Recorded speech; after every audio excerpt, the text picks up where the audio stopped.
Oke,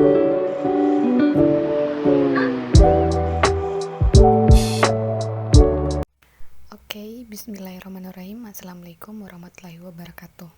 Nah, pada video kali ini saya akan menjelaskan tentang penerapan aljabar linear dalam menentukan kemiripan dua buah dokumen. Nah, sebelum itu, perkenalkan, nama saya Ermila dengan NIM S1S122049 dari jurusan Teknik Informatika. Nah, sebelum itu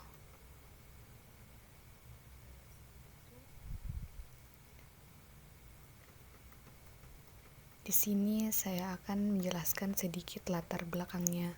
Nah, makalah ini mengembangkan hasil karya ilmiah yang juga mengkaji mengenai cara menduga terjadinya tindak plagiarisme dengan konsep dasar aljabar linear. Nah, pada karya ilmiah atau sebuah dokumen itu dimodelkan secara matematis sebagai vektor. Nah, pada karya tulis ini dokumen dimodelkan dalam bentuk matriks.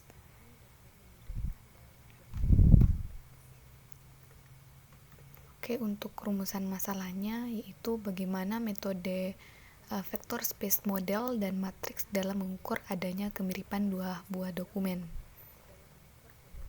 Oke, sebelum itu kita harus mengetahui apa itu vektor. Nah, vektor itu adalah objek geometri yang memiliki besaran dan memiliki arah. Nah, ini adalah operasi dari vektor. Salah satunya yaitu adalah ada yang namanya dot product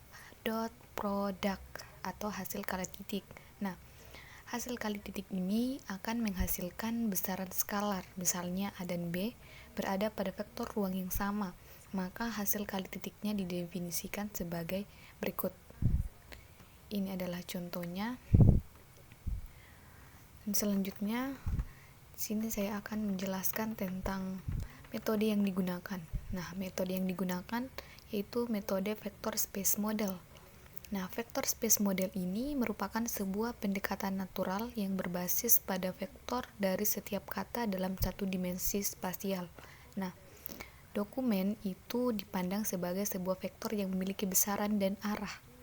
Nah, pada VSM atau vector space model, sebuah kata itu dipresentasikan dengan sebuah dimensi dan ruang vektor. Nah, relevansi sebuah dokumen ke sebuah query itu berdasarkan kesamaan antara vektor dokumen dan vektor query. Nah, di sini saya akan menggunakan yang namanya quotient similarity. Nah, quotient similarity ini digunakan untuk mengukur kesamaan antar dua buah dokumen. Nah, kedua buku dokumen dalam hal ini adalah vektor. Nah, quotient similarity ini merupakan metode perhitungan jarak antara vektor A dan vektor B yang menghasilkan sudut kosinus X di antara kedua vektor tersebut. Oke, sebagai contoh, ini kita masuk saja ke penerapan aljabar linear. Nah, penerapan dari aljabar linear untuk mengukur kemiripan dua buah dokumen itu terjadi dalam beberapa tahap. Yang pertama ada yang namanya tokenizing atau tokenisasi. Nah, tokenisasi ini adalah proses membagi teks menjadi bagian-bagian yang lebih kecil yang disebut dengan token. Nah, di sini saya mengambil 5 buah dokumen. Dokumen pertama itu dengan kata saya berkuliah, dokumen kedua saya suka membaca dan menulis, dokumen ketiga saya mahasiswa teknik informatika, dokumen keempat saya berkuliah di UHO, dan dokumen kelima yaitu saya mahasiswa semester 2. Yang tahap selanjutnya itu ada yang namanya stop word removal. Nah, stop word ini adalah kata-kata fungsional khusus yang tidak membawa informasi apapun, yaitu contohnya kata ganti, kata depan, dan kata hubung. Nah, ini adalah contoh dari stop word removal. Dari yang tadinya dokumennya panjang, di kata-katanya menjadi seperti ini: kuliah, baca, tulis, mahasiswa teknik informatika. Dokumen keempatnya kuliah UHO, dan selanjutnya mahasiswa semester. Nah, tahap yang selanjutnya ada yang namanya pro-processing. Nah, tahap pro-processing ini terdiri dari 4 tahap lagi. Yang pertama yang namanya term frekuensi. Nah, term frekuensi ini adalah jumlah frekuensi suatu kata pada dokumen. Nah, jadi jumlah frekuensinya seperti ini. Nah, kata kuliah tadi pada dokumen pertama hanya 1. Nah, pada dokumen kedua itu tidak ada. Pada dokumen ketiga itu tidak ada, dan ada lagi pada dokumen keempat. Nah, selanjutnya kata baca itu pada dokumen pertama tidak terdapat kata baca. Nah, pada dokumen kedua terdapat kata baca, dan pada dokumen ketiga tidak terdapat kata baca. Begitu pula seterusnya dan yang lain sebagainya. Oke, selanjutnya masuk kepada pro-processing yang kedua, yaitu ada yang namanya dokumen frekuensi. Nah, dokumen frekuensi ini adalah jumlah dokumen yang memuat term atau kata tersebut. Contohnya seperti ini. Nah, kata kuliah itu terdapat dua, baca, 1, dan selanjutnya. Oke, yang ketiga ada yang namanya inverse document frequency atau IDF. Itu adalah pengukuran seberapa penting informasi yang terdapat pada suatu kata. Nah, IDF ini berfungsi untuk mengurangi bobot suatu term atau kata jika kemunculannya banyak tersebar di seluruh koleksi dokumen. Ini adalah tabel dari inverse document frequency suatu kata menggunakan rumus log 10 N per DFT. Nah, di mana N-nya itu jumlah seluruh dokumen, dan IDFT-nya itu adalah inverse document frequency suatu kata, dan DFT-nya itu adalah jumlah dokumen yang memuat suatu kata. Hasilnya seperti ini.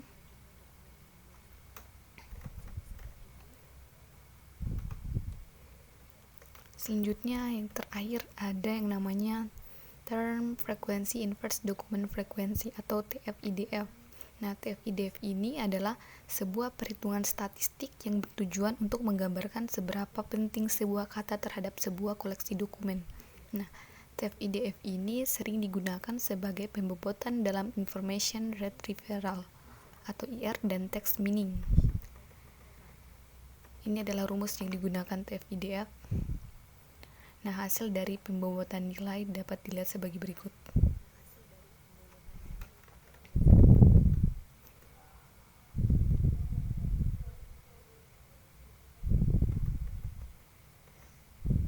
Nah, lalu setelah mendapatkan nilai dari bobot TF-IDF ini, masing-masing ini adalah bobot dari TF-IDF. Dokumen pertama 0,39794 untuk kata kuliah.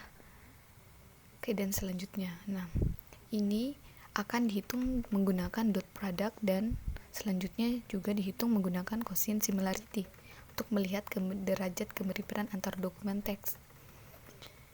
Ini menggunakan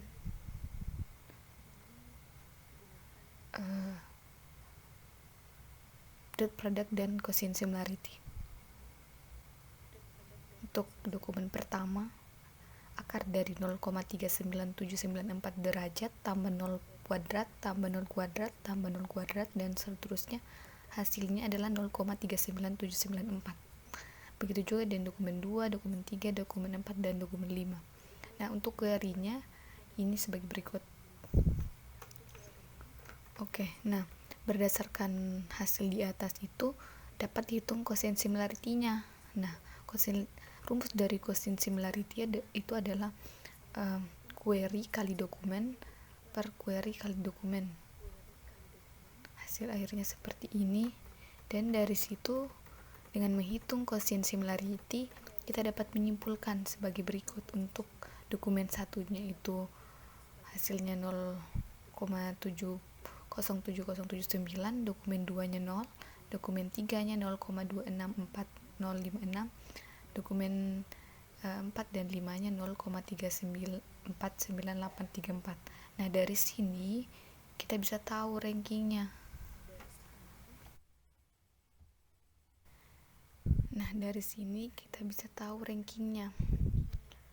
ranking pertama itu ada pada dokumen 1, ranking kedua ada pada dokumen 4 dan 5, ranking ketiga ada dokumen 3, dan ranking keempat ada pada dokumen 2. Jadi dokumen yang paling relevan dan kata kunci itu adalah dokumen 1.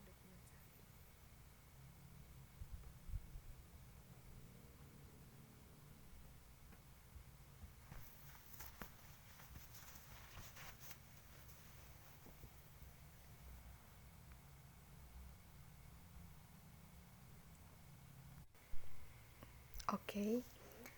Selanjutnya untuk makalah yang kedua yaitu ada pengolahan citra digital dalam CT scan dengan metode ekualisasi histogram. Nah,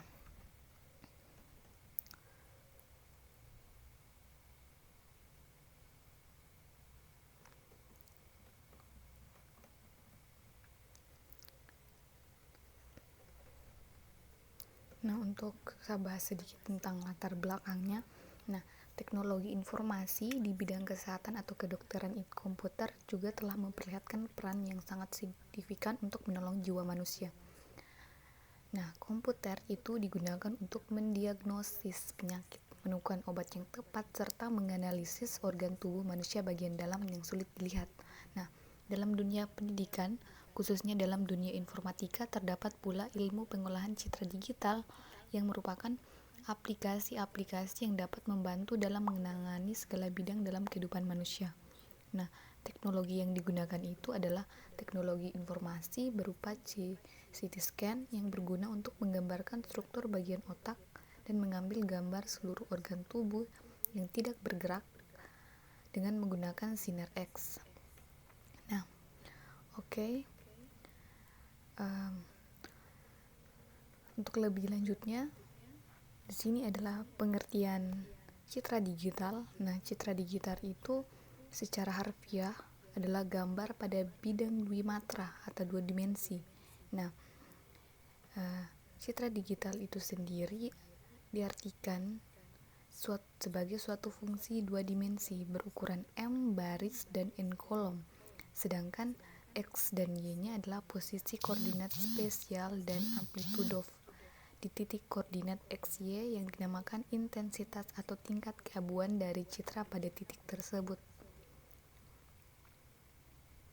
Nah, citra digital juga itu adalah gambar yang ditangkap melalui perangkat digital. Contohnya perangkat digital seperti kamera digital, scanner, ini juga merupakan perangkat yang bisa menghasilkan citra digital. Nah, di bidang medis ada USG dan CT scan yang digunakan untuk memindai organ tubuh manusia menggunakan X-ray. Ini juga yang merupakan perangkat penghasil citra digital. Nah, proses yang kita lakukan untuk menghasilkan citra digital itu disebut dengan image acquisition.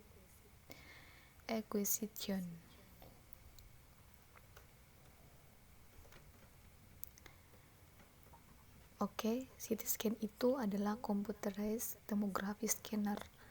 Adalah prosedur radiografi medis yang digunakan untuk mendapatkan gambaran dari berbagai sudut kecil dari tulang atau organ tubuh. Nah, prinsip dasar CT scan ini adalah memanfaatkan intensitas radius terusan setelah melewati suatu objek untuk membentuk citra.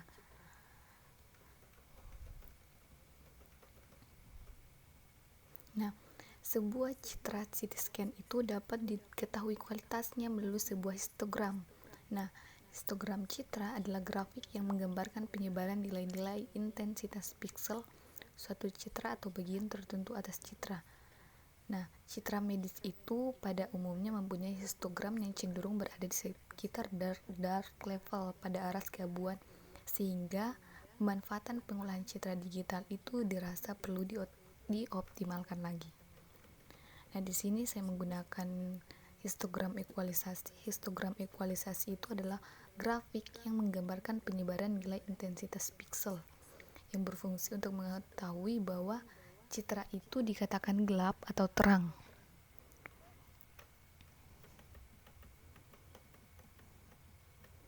Ini adalah langkah untuk mendapatkan ekualisasi histogram.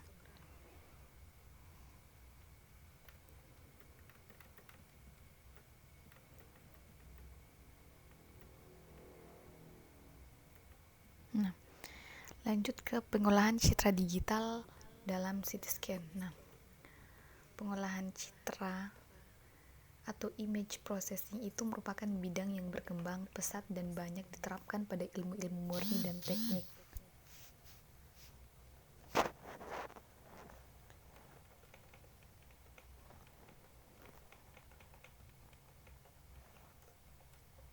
Nah, ada beberapa metode peningkatan citra CT scan, salah satunya dengan ekualisasi histogram. Nah, proses ekualisasi histogram itu terdiri dari 4 langkah. Yang pertama, mencari jumlah nilai histogram. Yang kedua, menormalkan nilai histogram langkah ke-1 dengan membagi keseluruhan nilai piksel. Yang ketiga, mengalihkan nilai langkah kedua dengan nilai maksimum yang ada dalam langkah ke-1 kemudian dibulatkan. Dan yang terakhir yaitu membuat pemetaan nilai keabuan hasil langkah ketiga dengan cara korespondensasi satu demi satu.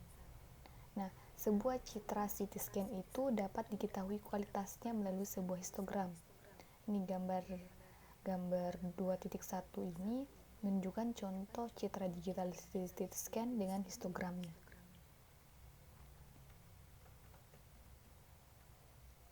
Selanjutnya ini gambar dari histogram.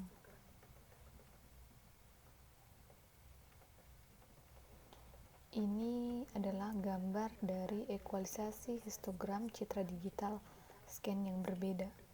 Yang kiri ini adalah ini, yang kanan kita dan kiri dari buku itu adalah ciri citra mentah sebelum diolah dan setelah diolah tampak seperti ini. Inilah gambar dari ekualisasi histogram. Ini juga adalah contoh dari ekualisasi histogram. Untuk original image-nya ini adalah histogramnya dan ini terdapat histogram ekualisasi. Dan ini adalah diagramnya. Nah, peningkatan kualitas citra digital dengan menggunakan perangkat lunak, metode ekualisasi histogram itu secara signifikan dapat memperjelas citra digital yang ada pada CT scan.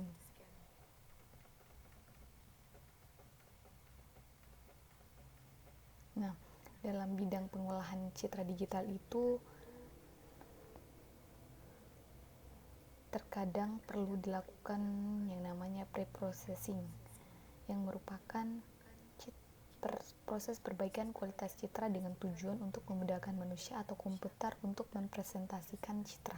Salah satu metode perbaikan kualitas citra itu adalah dengan peralatan histogram atau yang sering disebut sebagai histogram ekualisasi. Jadi, peningkatan kualitas citra dengan menggunakan perangkat lunak metode ekualisasi histogram itu secara signifikan dapat memperjelas citra digital CT scan, sehingga mempermudah kita untuk melihat secara jelas tampilan dari citra CT scan. Oke, sekian dari saya. Billahi taufik wal hidayah. Wassalamualaikum warahmatullahi wabarakatuh.